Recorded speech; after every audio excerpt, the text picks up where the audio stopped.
Сурангама Сутра. 25 средств к просветлению. Сессия 2. Часть 2 из 6. На между мастером и учениками. Данная на английском и китайском. 5 апреля 2019 года. Тайвань, также известная как Формоза.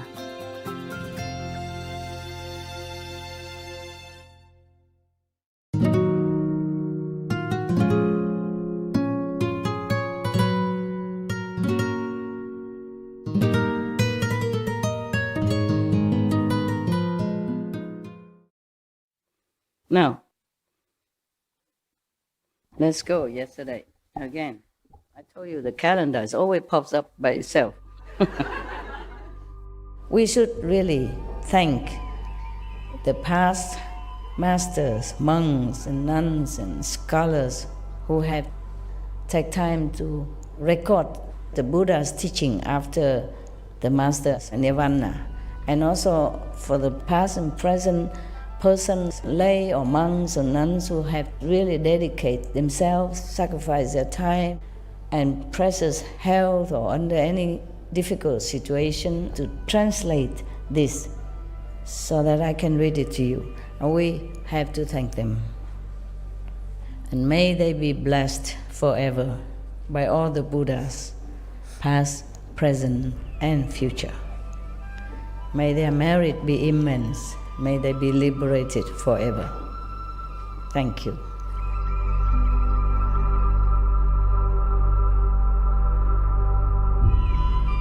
According to Buddhism and the believer and the tradition, when you read sutra and all that, you have to put on incense, flower, and bow to the sutra first and thank all the Buddhas and Bodhisattvas in 10 directions, all respectfully, before you read it, okay?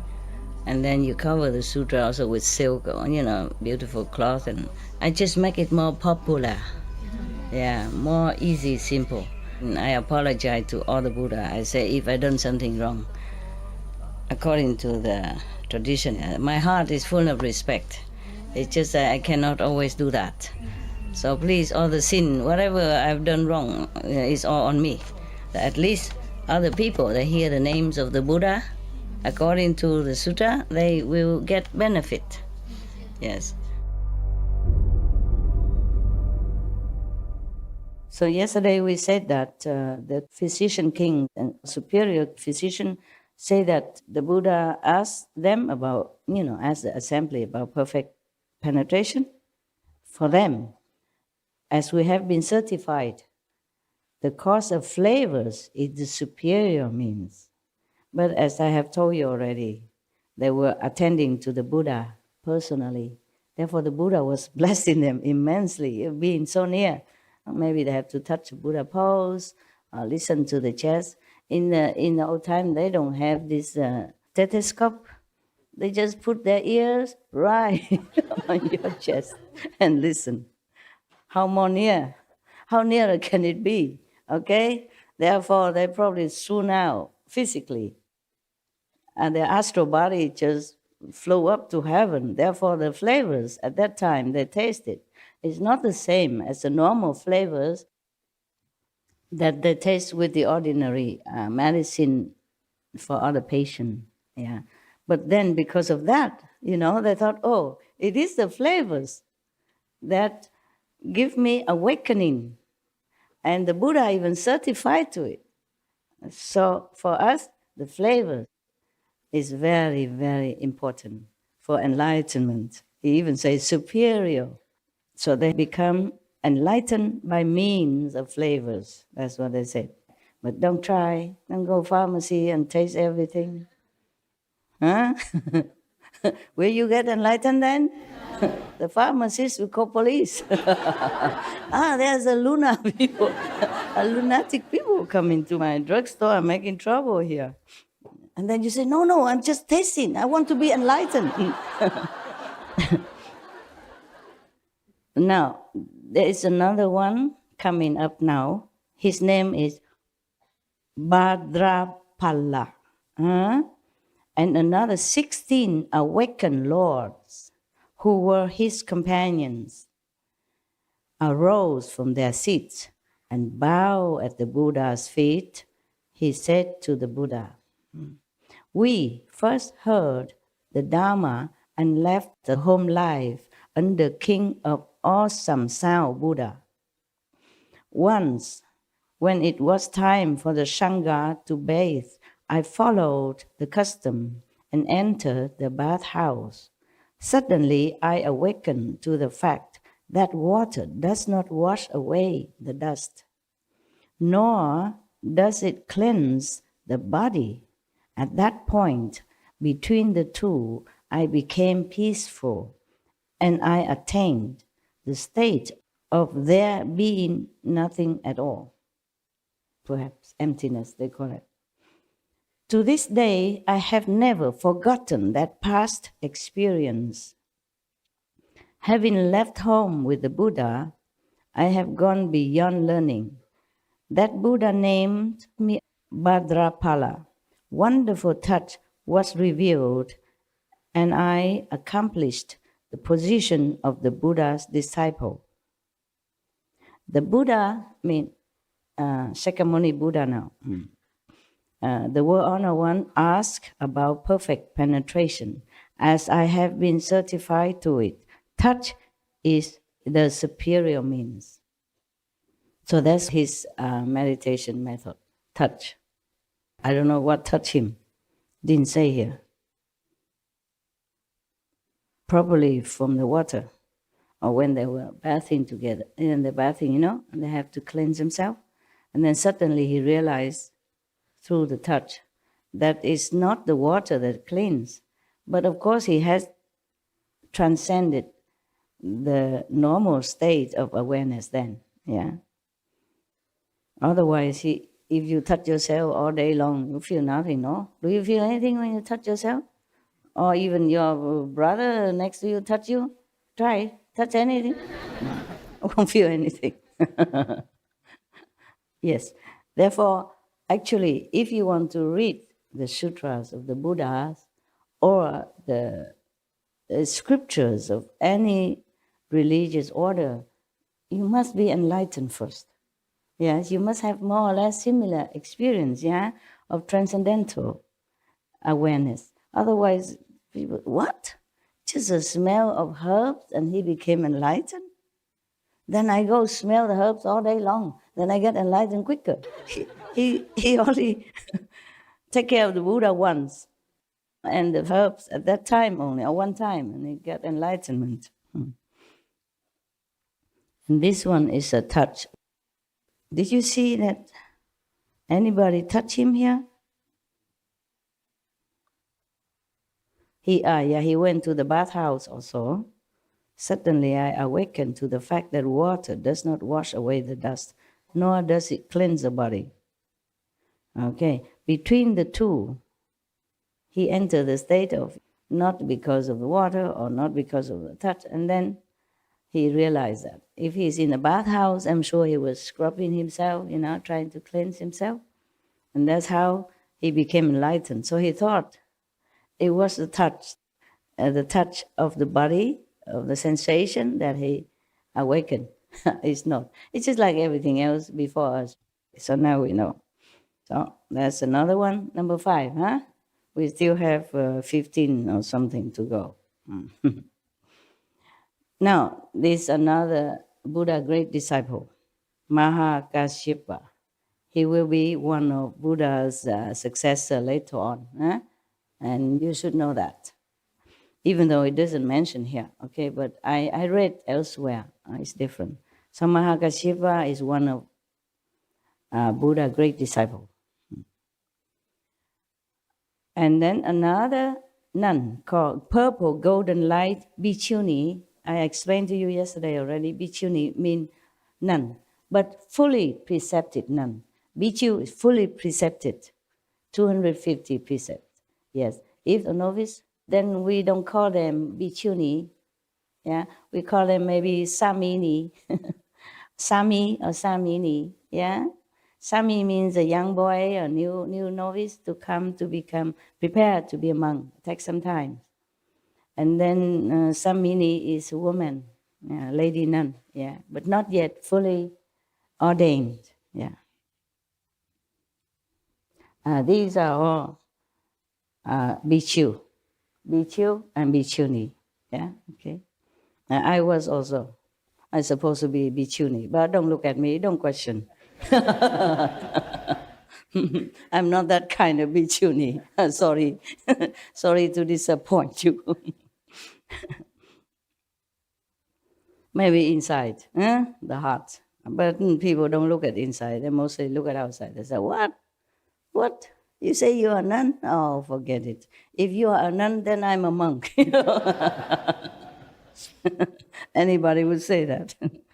Okay, never mind. It's just the way it arranged with the Maya, so that some people have to be screened out to begin with. Okay? I'm not allowed to just take in anybody the way I want. So the clothes is some kind of a screening filter. It's just like you have a screen door, screen window, filter out the small mosquitoes. This kind of screening, the screen door.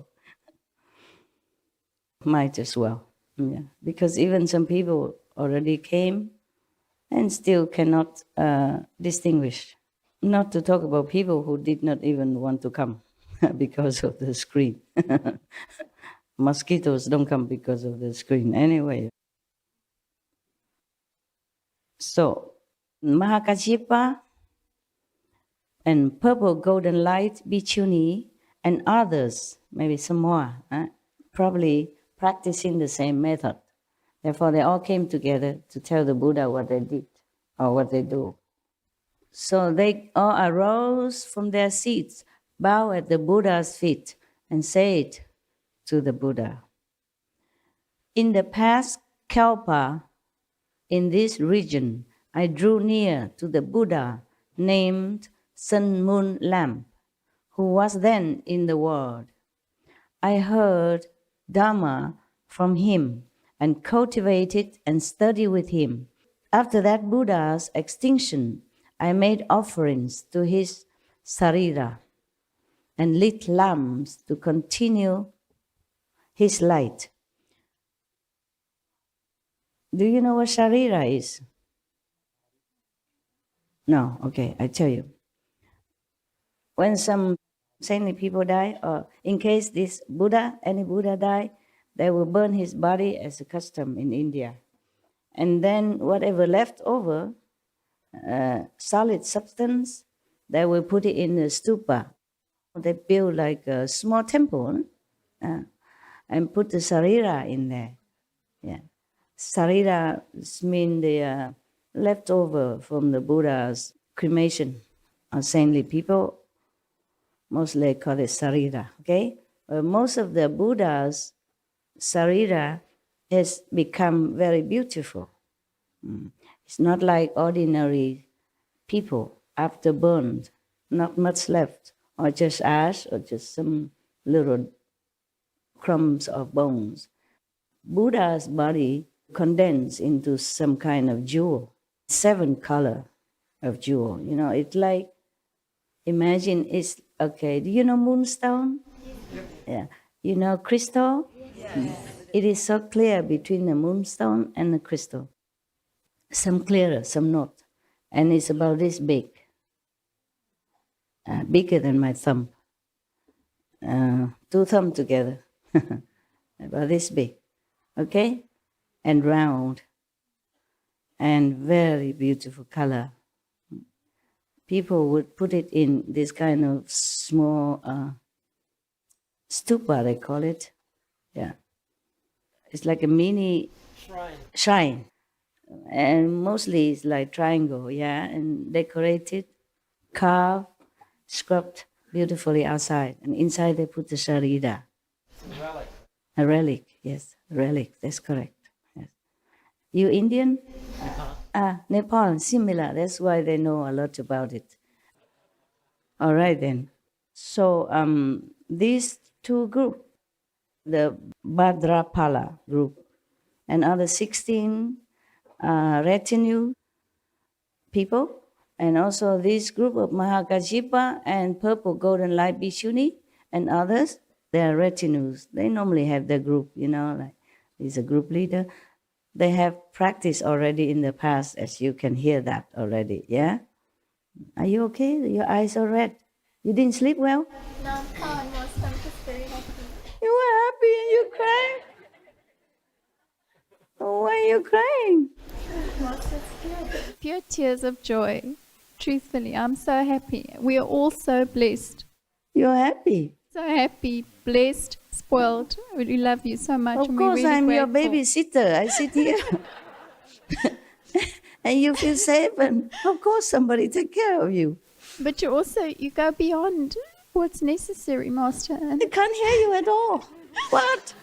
you go beyond what's necessary, Master. And it's just really so Beyond touching. the duty, you mean? Yes.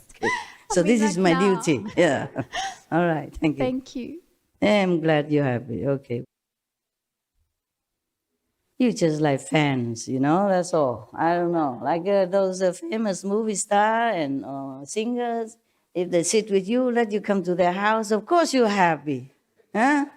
Because even you're not coming to their house at all, you're not allowed to. You just stay in a big open air theater somewhere and you already, hoorah, hoorah, hoorah.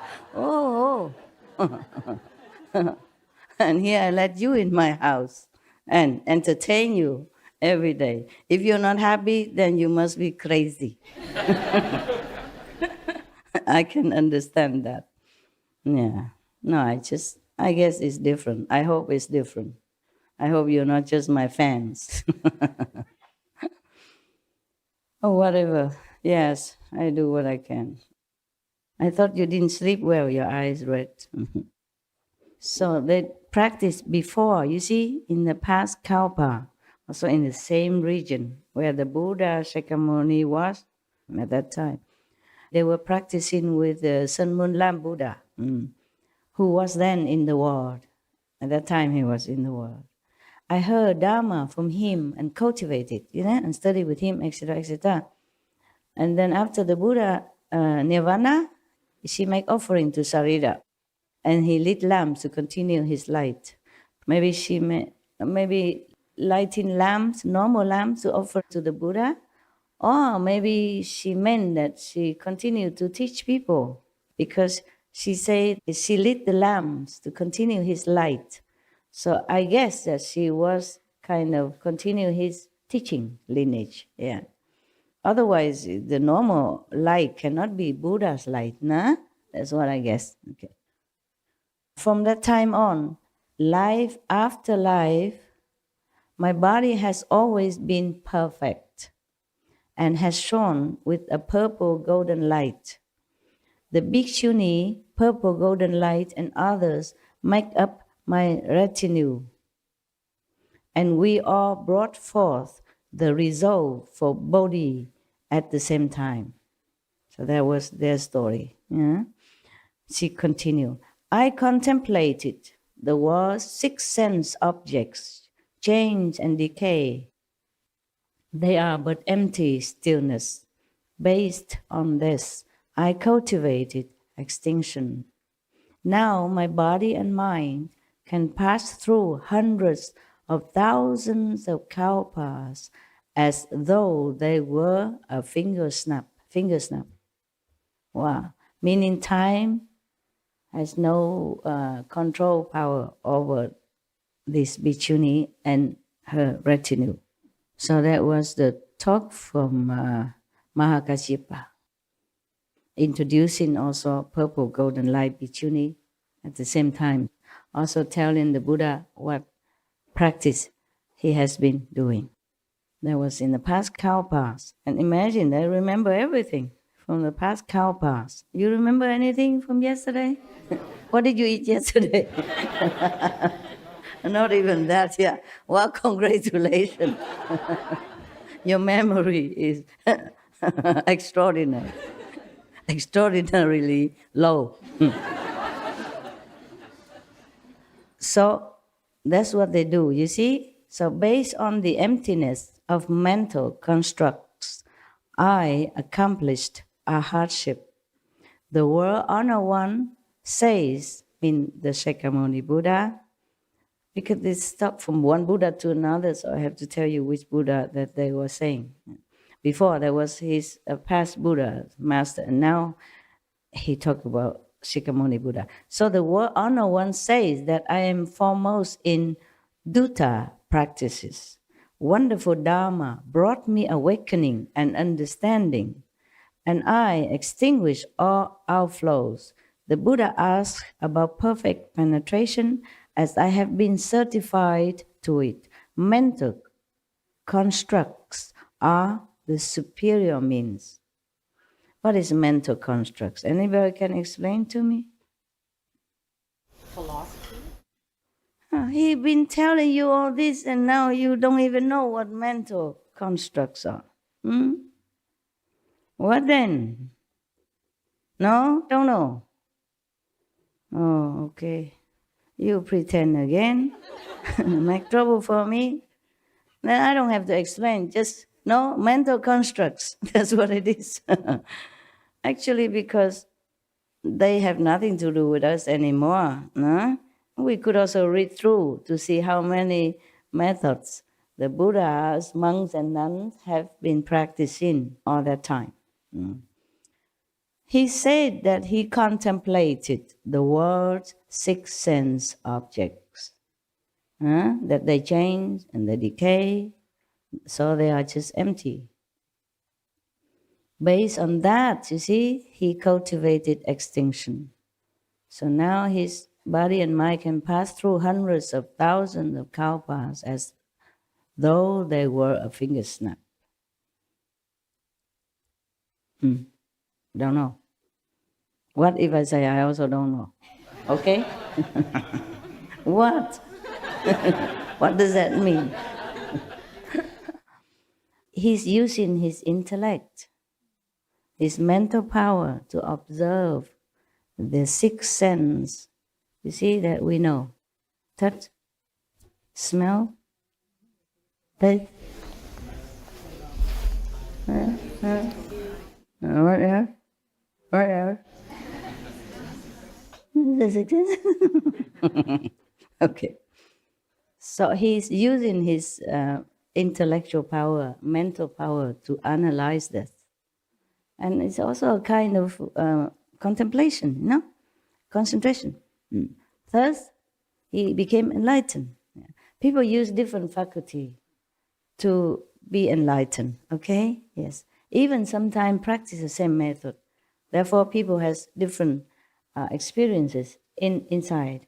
Just like you, brother and sister, I teach you one method, but some of you have different experiences. Some, have experience outside, obviously, or some benefit of some kind, and some go inside, see different worlds, different dimensions, etc. So this is what he did in order to get enlightenment. Therefore he said to the Buddha, mental constructs are the superior means, because he think or the sixth sense object would be deteriorated someday or another, but the mental capacity would still remain.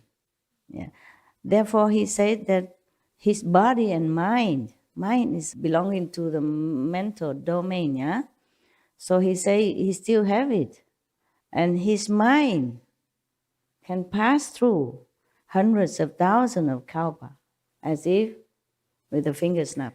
All right. So he think if you use the mental power, the mind power, then you can be enlightened. Just be more observant, more concentrating, using the mind.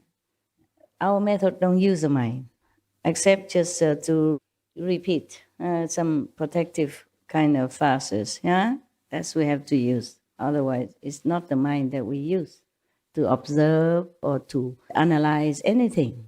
You see? He did observe the sixth sense objects, and then he see that they are not permanent, not lasting. It's just the mind. Even the sixth sense object, he observed that they all come, go, but his mind is still alert, still can see that. That means he think he use the mind to see things, to know things.